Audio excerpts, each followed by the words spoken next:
Company accounts में we have done 2 chapters. एक था तुम्हारा इशू और एक तुम्हारा redemption of preference share. This is third one, right. ये है तुम्हारा बोनस एंड राइट इशू। कभी सुना है इसके बारे में, bonus share, right share? Practically में आउट ऑफ बुक्स कभी क्या होता है?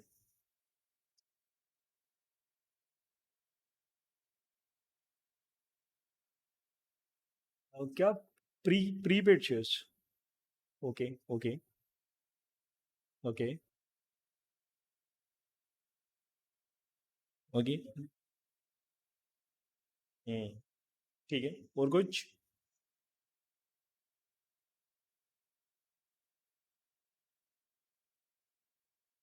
नहीं, ठीक है। अकाउंटिंग तो अपने डिस्कस करेंगे। ठीक है, ये क्या होता है, कंपनी क्यों करता है, वो अपने फटाफट समझ लेते हैं। राइट, राइट पे आते हैं। अपने इस पे बाद में लिख लेंगे, ये बस समझाने के लिए बता रहा हूँ। जैसे मान लो जैसे कंपनी, उसके ये 5 शेयर होल्डर्स हैं, राइट। सबके पास 20% होल्डिंग है। तो फॉर ईज ऑफ रेफरेंस अपने मान लेते हैं कि सबके पास जो नंबर ऑफ शेयर्स है वो भी 20 20 20 20 20 करके है। This is number of shares. अब ये जो कंपनी है, इसको क्या है कि बाजार से पैसा चाहिए टू एक्सपेंड। लोन भी ले सकता है, लोन लेने में पंगा क्या है, 12% देना होगा ना, राइट। तो खर्चा आ जाएगा। तो अगर सोचो हम बाजार से 10,000 करोड़ रुपया लोन लेता है, राइट। तो 10,000 करोड़ का 1% कितना हुआ? 100 CR। तो मेरे को 100 CR का हर महीना ब्याज देना होगा, चबेगा अमाउंट, राइट। तो हम बोलेगा यार लोन तो यार थोड़ा अभी नहीं होगा, मेरे को इन्वेस्टर्स चाहिए, जिसको मेरे को पैसा अभी नहीं देना, वो कमाएंगे पैसा दे देंगे। ओके, वैसा चाहिए। तो अब हम बाजार से पैसा ले रहे हैं।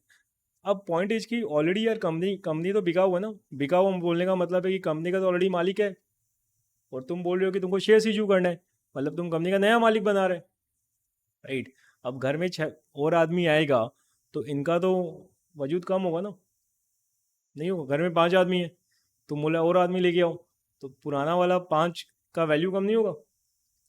तो जैसे मानो कि यार तुम क्या किया कि ऐसा किया कि अभी अभी कितना 100 शेयर है, तुम बोला यार मेरे को ना नया इशू करना है। कितना इशू करना है?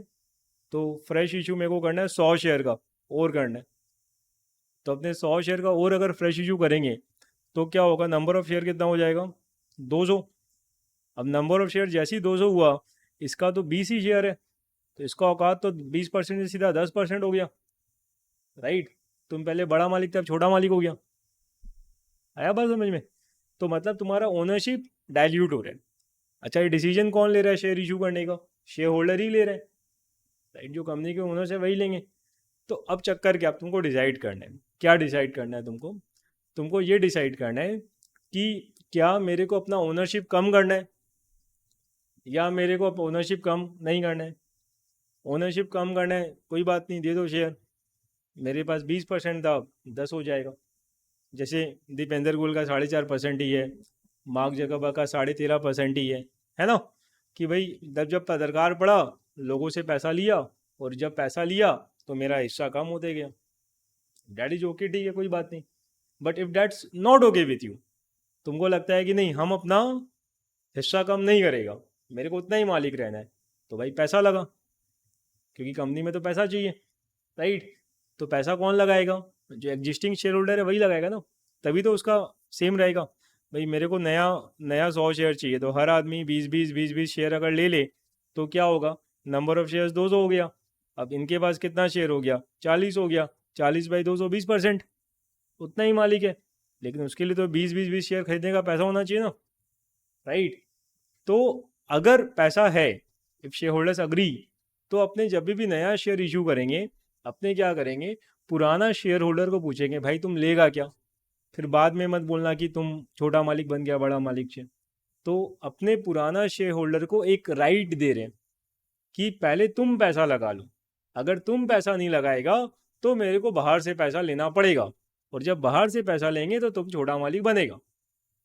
तो इसीलिए इसको बोलते हैं राइट शेयर, कि एग्जिस्टिंग शेयर होल्डर को राइट दिया जाता है कि तुम पहले शेयर्स में पैसा लगा लो, अगर तुम लगा लेते हैं तो तुम्हारा जो शेयर होल्डिंग परसेंटेज है वो इंटैक्ट रहेगा, उस पर कोई वेरिएशन नहीं आएगा। क्लियर है राइट इशू का कॉन्सेप्ट? राइट। अभी एलजी इलेक्ट्रॉनिक्स का आईपीओ चल रहा है, today is the last date, पता है तुम लोगों को कुछ? राइट। एलजी या कोरियन कंपनी, वो 11,500 करोड़ मार्केट से उठा रहे हैं। ठीक है। अब ये जो रुपया है ये कहाँ जाएगा? तो ये सारा का सारा रुपया जो है, जो पेरेंट कंपनी है, मतलब उसका जो होल्डिंग कंपनी है इन कोरिया, उसके पास जाएगा। मतलब वो जो तुम्हारा होल्डिंग कंपनी है वो अपना स्टेक बेच रहा है, वो अपने आप को छोटा मालिक बना रहा है। राइट। शेयर्स कभी भी इशू करेंगे, ध्यान रखना, कभी भी कोई कंपनी अगर शेयर इशू कर रहा है तो उसका मतलब क्या हो रहा है कि नंबर ऑफ मालिक बढ़ रहे, नंबर ऑफ शेयर होल्डर बढ़ रहे हैं ना। राइट। तो जो एग्जिस्टिंग शेयर होल्डर है उसका जो परसेंटेज होल्डिंग है वो थोड़ा सा कम होगा। कम कब नहीं होगा? जब वो खुद पैसा लगाए। Got it?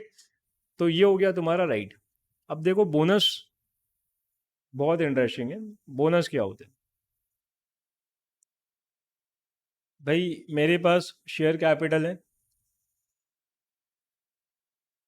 1,000 शेयर इंटू 10, 10,000 कुल।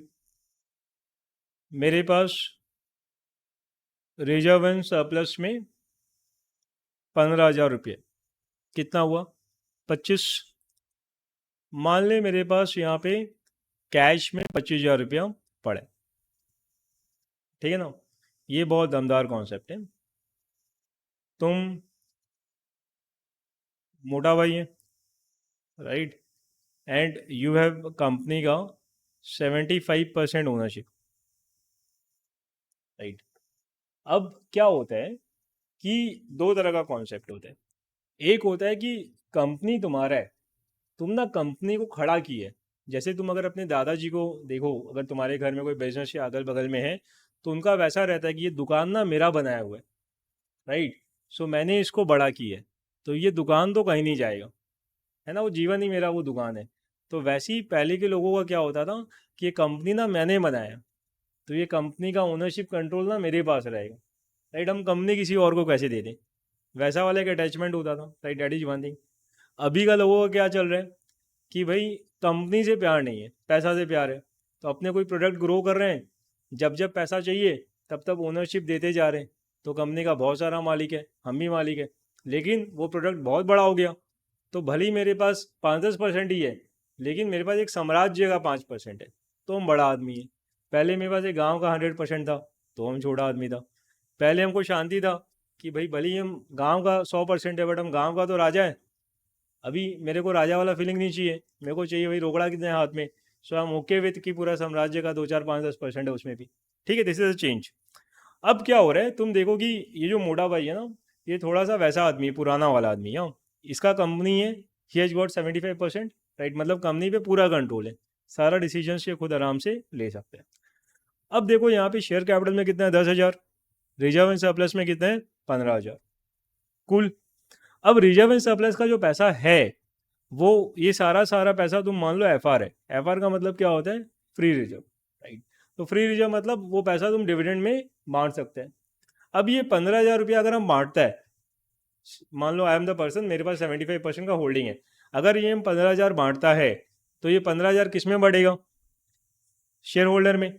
तो 15,000 का 75% तो मेरे को मिलेगा, लेकिन 25% तो गांव दुनिया को मिलेगा ना। नहीं भाई, 15,000 कौन कमाया? कंपनी कमाया, बट मेरे मन में क्या है? हम कमाया। ठीक है, तो 15,000 कौन कमाया? हम कमाया। अब हम ये 15,000 बांट दे तो 15,000 का 25% कितना होता है? 3750, 3750। उतना रुपया मेरे को क्या करना होगा यार? लोगों को बांटना होगा। अब क्या है, मेरा बीपी बढ़ रहा है कि हम 3750 करोड़ रुपया हम पब्लिक में बांट देगा, मेरा कमाया हुआ पैसा है। राइट। तो हम क्या करें? हम क्या करेगा कि ये जो रिजर्व एंड सरप्लस है ना, ये कमाया हुआ पैसा है। हम बोलेगा भाई मेरा जो बिजनेस है ना उसको रुपया का दरकार है। राइट। तो ये समय पैसा बांटने का नहीं है, ये समय दूर का सोचने का है, बड़ा बनने का है। तो हम इस पैसा को कंपनी में री इन्वेस्ट करेगा। तो हम क्या किया, ये 15,000 को यहाँ से हटा के यहाँ पे डाल दिया। तो वो पैसा आपका है कंपनी में, वो कंपनी का पूंजी है, हम उसको बिजनेस में यूज कर सकते हैं, राइट। तो बिजनेस डेफिनेटली ग्रो कर सकता है। प्लस मेरे को 3750 बाहर वाले को भी नहीं देना पड़ा। अच्छा, हम तो घर में जो खा रहा था अभी वो खा रहा है, कल भी वो खाएगा, क्योंकि मेरे पास तो पैसा का दिक्कत है नहीं। प्लस पैसा का आउटफ्लो भी बच गया, वो पैसा हम बिजनेस में यूज कर पा रहे हैं। तो this is the concept of bonus issue, the core concept, right, जो तुम लोगों को समझना चाहिए। अकाउंटिंग क्या है वो सारा चीज़ तो सीख लेंगे। रिलायंस चैंपियन है बोनस इशू में, राइट। रिलायंस वाला इतना इतना इतना बोनस दिया ओवर द टाइम कि अभी हम क्वांटिफाई तो नहीं कर पा रहे हैं, मेरे को नंबर्स याद नहीं है। बट जिसके पास भी रिलायंस का 30-40 साल पहले एक शेयर था, वो नंबर ऑफ शेयर अनाप शनाप हो गया, राइट। पब्लिक बहुत खुश, क्यों भाई, मेरा एक का शेयर का 2 शेयर हो गया, 2 का 4 हो गया। बुढ़ावा भी खुश, रीजन तुम लोगों को पता है, राइट। दोनों आदमी खुश है। तो इस तरीके से बोनस वर्क करता है। लेकिन टेक्निकली हम बात करें अगर मार्केट पे क्या इम्पैक्ट हो जाए, तो जैसे मानो कोई शेयर का दाम अगर 1,000 रुपया है और उस शेयर पे एक बोनस आया, तो तुम्हारे पास 2 शेयर हो गया, तो शेयर का दाम तुरंत 500 हो जाएगा, है ना। 1,000 का तुरंत 500 हो जाएगा। ऐसा नहीं होगा कि तुम्हारे पास 1,000 2,000 का सामान हो गया। इट जस्ट कि तुम्हारे पास पहले 1,000 का नोट था, अब 500 का 2 नोट हो गया। एकदम ऐसे वर्क करता है। तो कोई पैसा का लेन देन नहीं होता, कोई किसी को पैसा नहीं देता, राइट। खाली नंबर ऑफ शेयर्स बढ़ जाते हैं, तुम्हारा औकात उतना ही रहता है, लेकिन तुम फिर भी खुश रहते हैं। क्यों? क्योंकि शेयर्स बढ़ गया। तो तुम ये नहीं देखता है कि तुम्हारा शेयर का वैल्यू आधा हो गया, तुम ये नहीं देखता है कि 10 का नोट था 5 का 2 सिक्का हो गया।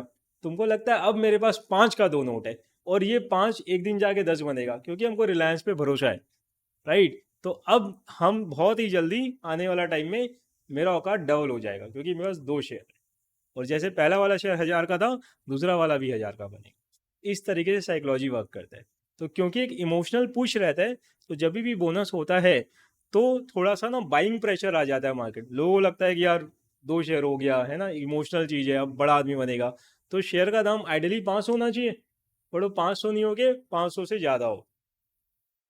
क्यों? क्योंकि एक इमोशनल रश रहता है वहाँ पे, right. Psychological factor, psychology is one very very very big factor जिससे शॉर्ट टर्म मार्केट ड्राइव होते हैं। शॉर्ट टर्म मार्केट मतलब कि 2-4 महीना 6 महीना का market, right. Long term market तो फंडामेंटल पे ही चलेगा, राइट। लेकिन शॉर्ट टर्म मार्केट खबर पे चलता है, साइकोलॉजी पे चलता है, राइट। तो अभी मेरे को लगा ना कि यार हम बड़ा आदमी बन गया, लगने में क्या आता है, तो बहुत बार सुबह उठ के तुम लोगों को नहीं लगता है कि आप जीवन में क्या किया बेकार है, भाई कुछ हुआ थोड़ी है, रात को सोया था सुबह उठा, बट मॉर्निंग एंजाइटी लग रहा है सुबह उठ के, तो लग ही तो रहा है। तो वैसे ही अचानक से कभी कभी लगता है कि यार हम राजा आदमी है, भाई कैसा राजा, तुम्हारे पास तो पकड़ कुछ है ही नहीं, लेकिन लगता है। तो ये सेम स्टोरी है। तो ये साइकोलॉजिकल फैक्टर के चलते बहुत बार शेयर का दाम ना अचानक से बहुत नीचे या बहुत ऊपर चल जाता है, राइट। कोई भी न्यूज आता है तो वो तुम्हारा नी जग रिएक्शन होता है। तो ये सारा चीज़ शॉर्ट टर्म में बोनस के लिए वर्क करता है। और फायदा क्या होता है प्रमोटर एंगल से, कि तुम अपना रिजर्व एंड सरप्लस को ट्रांसफर कर देता है शेयर कैपिटल। तो अब क्या है कि तुमको बांटना नहीं पड़ेगा पैसा, तो तुम उस पैसा को यूज कर सकता है धंधा में, राइट। तो तुम्हारा पैसा तुम्हारे अंदर ही रहेगी, राइट। ये हम किसके एंगल से बात कर रहे हैं, मोटा भाई के एंगल से। बट अगर मानो तुम दीपेंद्र गोयल है, जोमेटो है, तो तुम्हारे पास तो 4.5% ही है, राइट। बहुत आदमी के पास तुमसे ज़्यादा शेयर है ना, भले ही तुम कंपनी बनाया, बट तुम अलग अलग टाइम पे बेच दिया ना, तो अब तुम्हारे पास वो वाला कंट्रोल नहीं है, राइट। तो इस केस में क्या होता है ना, वो बोर्ड का फिर डिसीजन हो जाए कि वो पैसा, क्योंकि यहाँ बहुत सारा मालिक है ना, तो तुम पंचायत बैठता है, राइट। यहाँ एक आदमी का डिसीजन नहीं है। अब पंचायत डिसाइड करता है कि वो पैसा घर लेके जाना है या उस पैसा को जोमेटो में री इन्वेस्ट करना है। अच्छा, घर ले जाके वो लोग मूवी देखेगा, पॉपकॉर्न खाएगा, ऐसा नहीं करेगा, राइट। अगर घर लेके जाएगा तो उस पैसा को वो लोग फिर कहीं और इन्वेस्ट करेगा, इन्वेस्टर्स है ना, पैसा थोड़ी खाली रखेगा। तो फिर वो लोग का मन में ये डिसीजन चलता है कि whether we should be invested in Zomato, कि भाई ये रुपया कमाया उसको यहीं पर इन्वेस्ट करो, या फिर इस रुपया को अभी कमा लिए यहाँ से निकालते हैं कहीं और लगाते हैं, शायद वो ज़्यादा बड़ा बन जाए या वहाँ ज़्यादा अपॉर्चुनिटी है। This is how bonus and right works. तो ये वाला डिस्कशन हमेशा अपने बैकड्रॉप में रखा। एंड कभी भी कोई भी बोनस या राइट इशू आए हैंस फोर्थ, राइट, कुछ आएगा अभी तो मैं भी बता दूंगा, तो अपने को ध्यान में रखना है ना, तुम लोग ट्रैक रखना कि क्या क्या ट्रैक रखना कि वो बोनस राइट इशू जो लेके आ रहा है उसके पीछे का स्टोरी क्या है, राइट। फिर कंपनी का वो लोग अकाउंटिंग कैसे कर रहा है वो भी तुम देखना, अपने डिस्कस करेंगे अकाउंटिंग, तुम देखना है एक्चुअली में अकाउंटिंग वैसे हो रहा है कि नहीं हो रहा है, राइट। उसके बाद तुम देखना कि अपने जो बात की है शेयर का दाम 1000 का 500 हो रहा है, तो हो रहा है या नहीं हो रहा है, राइट। फिर अपने बात की है कि एक इमोशनल रश होता है, वो 500 से थोड़ा ज़्यादा होता है, तो वो हो रहा है या नहीं हो रहा है। तो ये सारा चीज़ करके ना फिर सही लगेगा।